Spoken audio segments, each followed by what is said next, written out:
इसका मतलब साफ है कि इस बिल का जब ड्राफ्ट भी नहीं बना था, उससे पहले अडानी जी के और बड़े बड़े पूंजीपतियों के सैकड़ों एकड़ में बड़े बड़े गोडाउन बन चुके थे। इसका मतलब कानून बड़े बड़े पूंजीपतियों के इशारे पे लाया गया है, न कि किसानों के लिए। और उसमें आपने व्यवस्था कर दी, पहले काला बाजारी पे बंदिश थी, एक सीमा से ज्यादा भंडारण नहीं किया जा सकता था। आपने भंडारण को अनलिमिटेड कर दिया, उसकी सीमा को खत्म कर दिया आपने। मतलब अब बड़े बड़े पूंजीपति पूरे देश का अन्न खरीद कर, तेल खरीद कर, अनाज खरीद कर, चावल खरीद कर, दालें खरीद कर अपने बड़े बड़े गोडाउन में बंद कर लेंगे। और जब जनता को उसकी जरूरत पड़ेगी, उसके बाद वो मार्केट में अवेलेबल नहीं होगा, फिर उसी को आप कई गुना ज्यादा कीमत पर बेचेंगे। और दूसरी तरफ आपने ये भी कर दिया कि इस कानून के अंदर जब तक केंद्र सरकार कोई दखल नहीं करेगी, जब तक 1 साल के अंदर वो कीमतें डबल ना हो जाए। इसका मतलब ये हुआ 4 साल में उसकी कीमत लगभग जो 20 रुपए की आज मिल रही है, 4 साल में वो 300 रुपए की हो जाएगी और आप उसमें दखल नहीं करेंगे। तो ये क्या ये कानून केवल किसानों को प्रभावित करेगा? मैं समझता हूँ ये काले कानून पूरे देश के लोगों को प्रभावित करेंगे। महंगाई इतनी ज्यादा हो जाने वाली है, फिर ये काबू में नहीं रहेगी। और चूंकि जो बड़े बड़े IAS ऑफिसर्स लंबे संघर्ष के बाद, बड़ी मेहनत करने के बाद वो लोग सफल होते थे और कई साल की नौकरी के बाद ज्वाइंट सेक्रेटरी लगते थे, लेकिन चूंकि आपको अपने बड़े बड़े पूंजीपतियों के जिनके पैसे के ऊपर आप लोग सत्ता में आए थे, आपकी वफादारी उनके प्रति है, आपकी वफादारी देश के लोगों के प्रति नहीं है। आपकी वफादारी उन लोगों के प्रति नहीं है जिन्होंने वोट देके आपको सत्ता में लाए हैं। आप तो जिनके पैसे पर, जिनके पैसे के प्रचार पर आप लोग सत्ता में आए हैं, आप केवल उनके प्रति वफादारी कर रहे हैं। अब देश का किसान जाग चुका है, देश का अनुसूचित जाति जनजाति पिछड़े वर्ग के लोग जाग चुके हैं, देश के किसान और गरीब लोग जाग चुके हैं। अब आपको हम चैन से नहीं सोने देंगे जब तक आप को सत्ता से नीचे नहीं उतारते। आप चिंता मत करो, आप इसलिए खुश हो रहे होंगे कि अभी तो 3-3.5 साल के करीब आपका कार्यकाल बचा है, लेकिन चिंता मत करो, अभी उत्तर प्रदेश के अंदर 1 साल बचा है। पहले उत्तर प्रदेश की सत्ता आपके हाथ से जाएगी, उसके बाद गोवा की सत्ता आपके हाथ से जाएगी। एक एक करके सारे देश की सरकारें, सारे राज्यों की सरकारें आपके हाथ से जाएंगी और 2024 में आपको वापस गुजरात भेजने का इंतजाम देश के लोग करने वाले हैं। इस लेटरल एंट्री में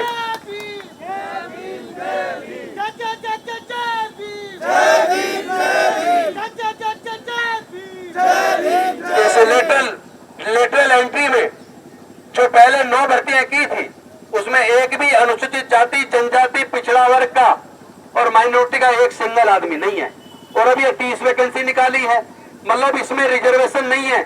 इसका मतलब जो भारत के संविधान के अंदर जो रिजर्वेशन की गारंटी फंडामेंटल राइट के अंदर आर्टिकल 15(4) आर्टिकल 16(4) में दी गई है, आपने तो संविधान के खिलाफ जाके लेटरल एंट्री लाके जो हमारे समाज के युवा, हमारे देश के युवा रात दिन मेहनत करके सिविल सर्विस में आ जाया करते थे, आपने तो उनके हक और अधिकार को छीनने का काम किया है। आपने हमारे संविधान पर हमला किया है, आपने हमारे प्रतिनिधित्व पर हमला किया है, हमारे रिजर्वेशन पर हमला किया है। अब आपको याद रखना, 2024 में आपको इस लायक नहीं बचेंगे कि भारत के लोग वोट देना तो दूर की बात है, आपके नाम पर लोग आपको कोसेंगे, आपको हिटलर कह के बुलाएंगे। अभी भी वक्त है मोदी जी, सुधर जाओ, देश की लोगों की भावनाओं को समझो, देश के किसानों की भावनाओं को समझो, देश के मजदूरों की भावनाओं को समझो, देश की महिलाओं की भावनाओं को समझो। मजदूर, किसान, अनुसूचित जाति जनजाति पिछड़ा वर्ग, अल्पसंख्यक, पूरे देश, इन सबसे मिलकर देश बनता है। लेकिन आप केवल पूंजीपतियों से समझते हैं देश बनता है, आप गलत फहमी के शिकार हैं। आप देश के लोगों की भावनाओं को समझ के तुरंत लेटरल एंट्री को बंद करो, तुरंत काले कानूनों को, किसानों से संबंधित जो 3 कानून इनको वापस लो और जल्दी से जल्दी देश की अपेक्षाओं पे खरा उतरने की कोशिश करो।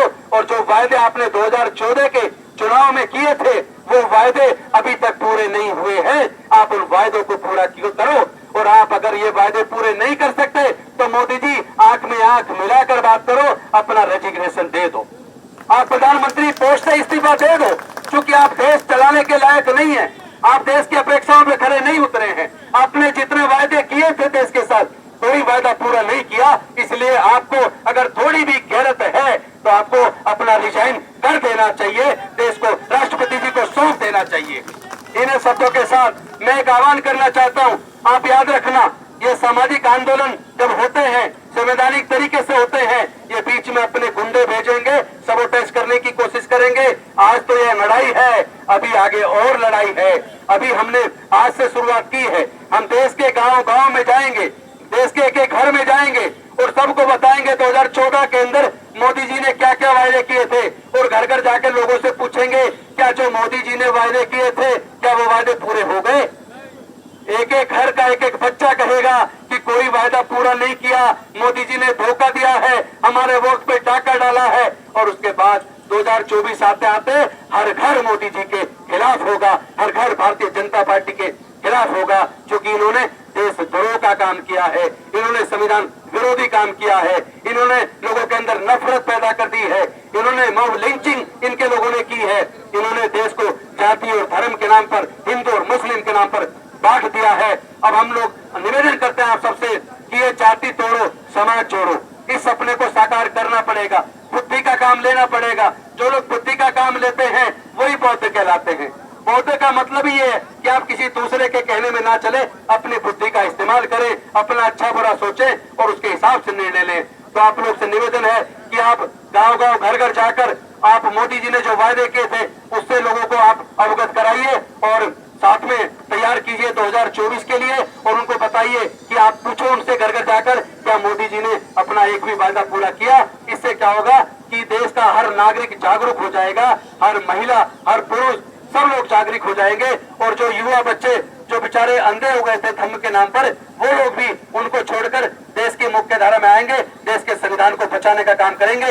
इन्हीं शब्दों के साथ मैं अपनी वाणी को विराम देता हूँ। बहुत बहुत धन्यवाद। जय भीम, जय भारत, नमो बुद्धाय। और अभी डॉक्टर रतन लाल जी शायद आ गए, मैं चाहता हूँ वो भी आए और अपना वक्तव्य रखें। साथियों, मैं रतन लाल हूँ और प्रोफेशनल आंदोलनजीवी हूँ, प्रोफेशनल। और नया शब्द आया है, कम से कम मैं चंदा जीवी और मंदिर जीवी नहीं हूँ, इस बात का गर्व है मुझे। मैं आंदोलन करता हूँ और आंदोलन अगर गैर कानूनी है, अगर संविधान प्रदत्त जो अधिकार है अगर वो नहीं है, तो इस मंच के माध्यम से मैं सरकार को चुनौती देता हूं कि यहीं से मुझे गिरफ्तार कर, यहीं से गिरफ्तार कर। क्योंकि सरकार संविधान को मानने वाली सरकार नहीं है, हर सरकार का एक दर्शन होता है।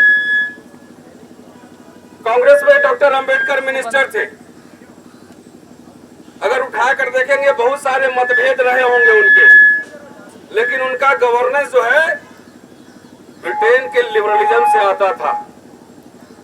इनका गवर्नेंस मनुस्मृति से आ रहा है।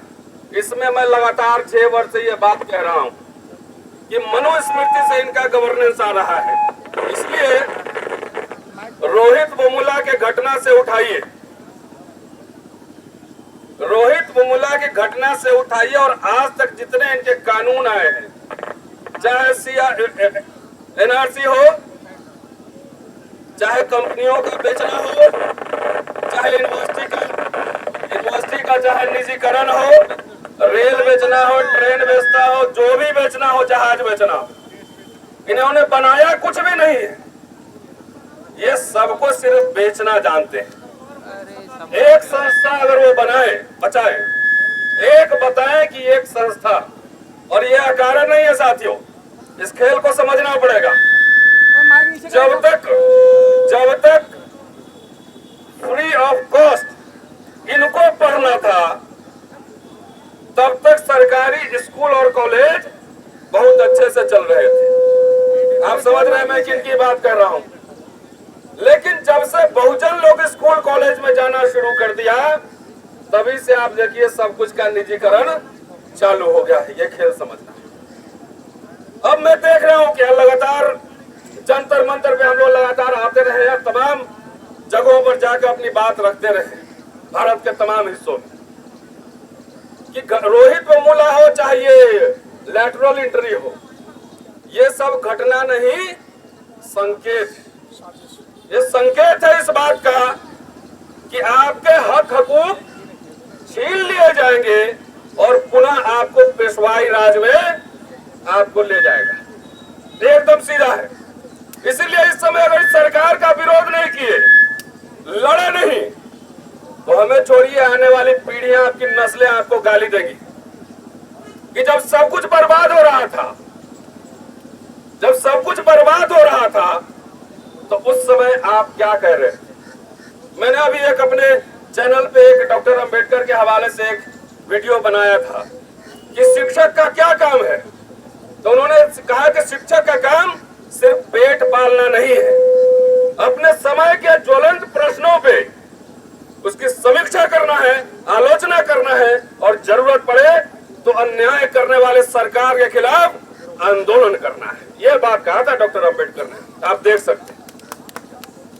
धीरे धीरे धीरे धीरे मैं बार बार एक उदाहरण देता हूं कि जब आप मुर्गे के दुकान पर जाइए तो एक कटता रहता है तो दूसरा दाना चुकता रहता है, लगता है कि उसका नंबर नहीं आने वाला है, लेकिन ये भ्रम है। एक कटेगा जो दूसरा सोचेगा कि मेरा नंबर नहीं आने वाला है, उनका भी गला कटेगा।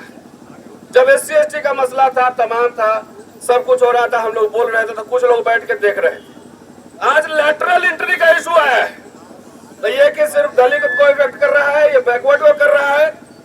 जो गरीब छात्र चाहे किसी जाति धर्म के जिसमें काबिलियत होती थी, वो पढ़ के ऊपर तक जा सकता है। मेरे कई जूनियर अभी ज्वाइंट सेक्रेटरी लेवल पर है, डिप्टी सेक्रेटरी लेवल पे, जो बहुत ही मॉडेस्ट घर से आके पढ़ लिख कर आए थे, कोई एलीट नहीं थे, लेकिन वो चले गए। तो अब जो है, अब बोली लग रही है आयरन गेट की। ISO कहते थे इंडियन ब्यूरोक्रेसी को कि आयरन गेट है, कोई तोड़ नहीं सकता है। लेकिन विडंबना ये है कि आयरन गेट वाले भी चुप बैठे हुए हैं। IS लोग भी क्या कर रही है, ये भी सवाल है। क्या उनका भी डोजियर बन के रखा हुआ है क्या? नेताओं का भी सुनते हैं कि डोजियर सबका बना हुआ ED और इनकम टैक्स। तो ये सवाल, हम लोग अपने हिस्से का काम कर रहे हैं। भाई राजेंद्र पाल गौतम जी दिल्ली में है, हम लोग लगातार, चाहे EVM का मसला हो, सब एक ही दर्शन का अलग अलग है, ये डिस्को है, एक ही फिलोसफी से आ रहा है EVM भी। तो हम लोग अपने हिस्से की जिम्मेदारी कर रहे हैं। परसों तरसों मैंने एक बात कही एक मीटिंग में कि हम शिक्षक है, हमारा काम पढ़ना है, लिखना है, लेख लिखना है, समीक्षा करना है। वकील लोगों का काम मुकदमा लड़ना है, पत्रकार का काम दिखाना है। ये लोग अपने अपने फील्ड के एक्सपर्ट, लेकिन बहुत सारे मसलों पर जो पॉलिटिकल क्लास, मैं इस मंच के माध्यम से ये भी मैं कहने जा रहा हूँ कि चुप्पी तोड़ो अपनी, जेल जाने से मत डरो। डॉक्टर अंबेडकर ने लिखा है कि अपने हक हकूक के लिए, अपने समाज के लिए जेल भी जाना पड़े तो इससे डरना नहीं है। जेल जाना कोई साधारण लोगों के बस की बात नहीं है। तो ये सारे मुद्दे, चाहे कृषि बिल हो, चाहे लेटरल एंट्री हो, चाहे प्राइवेटाइजेशन हो, पहली बार 1,75,000 करोड़ का सब माल बेचा जा रहा है। अरे जब घाटे में है तो प्राइवेट कंपनी क्यों खरीद रही है भाई? समझाओ ये देश की जनता को। तो साथियों, मैं आह्वान करना चाहता हूं कि लेटरल एंट्री नहीं है, घटना नहीं है, संकेत है। अब एक काम करो, आप कह रहे हो कि सब काम IAS ऑफिसर ही करेगा, एक्सपर्ट चाहिए। तो जितने भारत सरकार के प्रोजेक्ट बनते हैं, कल निगल साहब बता रहे थे, उसमें एक्सपर्ट हायर करने के लिए उसमें प्रोविजन होता है। अगर पुल बनाना है तो पुल बनाने के लिए एक्सपर्ट कंपनी है, एक्सपर्ट इंजीनियर है, उसको हायर करके उसको लाइए।